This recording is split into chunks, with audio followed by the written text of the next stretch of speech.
मानसी। तुम दोनों ने बहुत बड़ी गलती की है। ये कोई तरीका है? क्योंकि प्रैंक करने का टॉपिक है। एक गुजरे हुए इंसान का नाम लेकर तुमने अनु को डराने की कोशिश की। शर्म आनी चाहिए तुम दोनों को। पता है अनु कितना डर गई थी? कितनी बार आके उसने मुझे राजनंदिनी के बारे में पूछा। तुम्हारे इस मजाक की वजह से कितना डर, कितना शक पैदा हो गया इसके मन में राजनंदिनी के बारे में। अनु ने मुझे भी पूछा था राजनंदिनी के बारे में। राजनंदिनी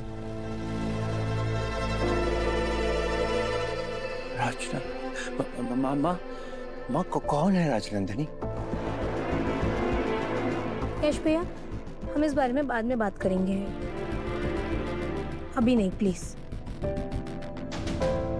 देखा तुम दोनों ने क्या कर दिया?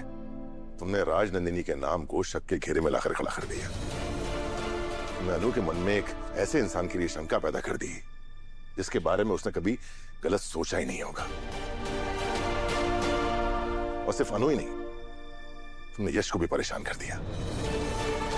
सबसे बड़ी बात, तुमने एक ऐसे इंसान से अनु को डराया है जो अपनी सफाई देने के लिए, अपना सच बताने के लिए इस दुनिया में है ही नहीं। हीरा मैम, फांसी दी। आप लोगों को मेरे साथ मजाक करना था तो ठीक है, इट्स ओके, मुझे कोई प्रॉब्लम नहीं है। आपस में हंसी मजाक एक अलग बात होती है। पर आप दोनों ने क्या किया? आप दोनों ने अपने इस गंदे मजाक में राजनंदिनी जी को घसीट लिया, उनको जिनका इस पूरे घर के साथ इतना गहरा रिश्ता है। आप दोनों ने ना ये करके बहुत गलत किया। आप दोनों को ऐसा नहीं करना चाहिए था। नहीं अनु, मैं तो बस मेरा बस, गलती तो तुमने की है और अपनी गलती को डिफेंड करके तुम मुझसे भी बड़ी गलती करने जा रही है। तुमसे ये उम्मीद नहीं थी मुझे।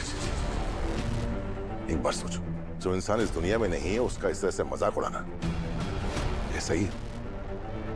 मेरा तुम जानती हो, राजनंदिनी मेरी पत्नी थी, मेरा अतीत है। अगर तुम मेरी इज्जत करती हो तो तुम्हें मेरे अतीत की भी इज्जत करनी चाहिए थी, लेकिन नहीं। ना तो तुम्हें किसी इंसान की इज्जत और ना किसी की फीलिंग्स की।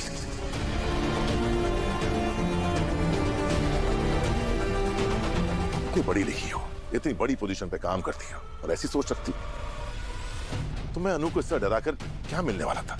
हा?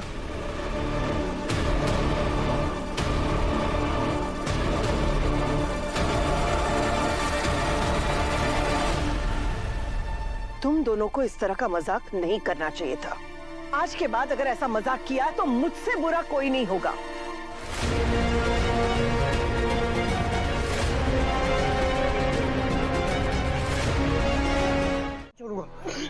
मैं कहीं भी जाऊं, तुमको उससे क्या मतलब?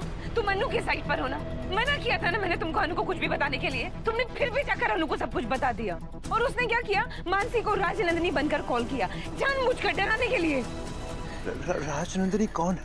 सब लोग उसी का नाम क्यों मुझे नहीं पता कौन है, लेकिन तुमको मैंने मना किया था कि अनु को कुछ भी नहीं बताना। हम उसके साथ एक छोटा सा प्रैंक कर रहे हैं। मैं क्या करता? अनु ना बहुत परेशान हो गई थी। वो बहुत अच्छी है ना, तो ये तो सिर्फ प्रैंक था ना। मुझे याद था, मुझे पता था। मैंने सोचा भी था कि तुमने मना किया, मुझे नहीं बताना चाहिए, लेकिन वो बहुत दुखी हो रही थी। मैं उसको ऐसे कैसे देख सकता था? इसलिए उसको शांत करने के लिए मैंने मेरा सॉरी। जब तुम गुस्सा होती हो मुझे बिल्कुल अच्छा नहीं लगता। और जब तुम मेरा ट्रस्ट तोड़ते हो तो मुझे गुस्सा आता है। फिर एक हस्बैंड वाइफ में क्या चाहिए होता है कि हम दोनों एक दूसरे पे ट्रस्ट करें, और तुमने फिर मेरा ट्रस्ट तोड़ दिया। हाँ, आज आर्यन सर ने तुम्हारी वजह से ना मुझ पे गुस्सा किया, मुझे डांटा। तुम्हारी वजह से ये सब कुछ हुआ है। तुम ना मेरे पति बनने के लायक ही नहीं हो। जानती हूँ सर, वही तो मैं आपको कहने की कोशिश कर रही हूँ ना, कि जो कुछ भी मेरे साथ हुआ मैं समझ नहीं पा रही हूँ आपको कैसे एक्सप्लेन करूँ। तो वो सब कुछ हुआ है और इसका सबूत ये है, ये मंगलसूत्र जो मेरे हाथ में। इनफैक्ट सर वो क्या? बताओ।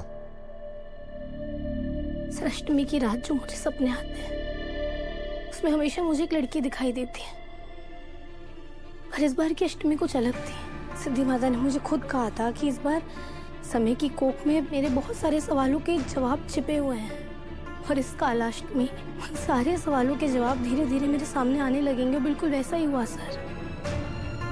इस अष्टमी भी मुझे वही सपना आया, पर इस बार इस सपने ने मुझे अंदर तक हिला कर रख दिया, क्योंकि सपने में मैंने सिर्फ और सिर्फ उस लड़की को नहीं देखा, बल्कि उसके साथ मैंने आपको भी देखा। और सपने में आप उस लड़की को राजनंदिनी कहकर पुकार रहे थे सर।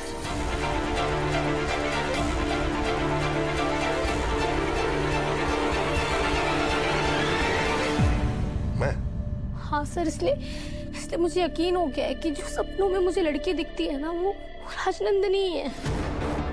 और उन्होंने ही मुझे इस मंगलसूत्र तक भी पहुंचाया है। और मुझे समझ नहीं आ रहा है कि वो मेरे सपनों में क्यों आती है सर। क्या वजह हो सकती है इसकी?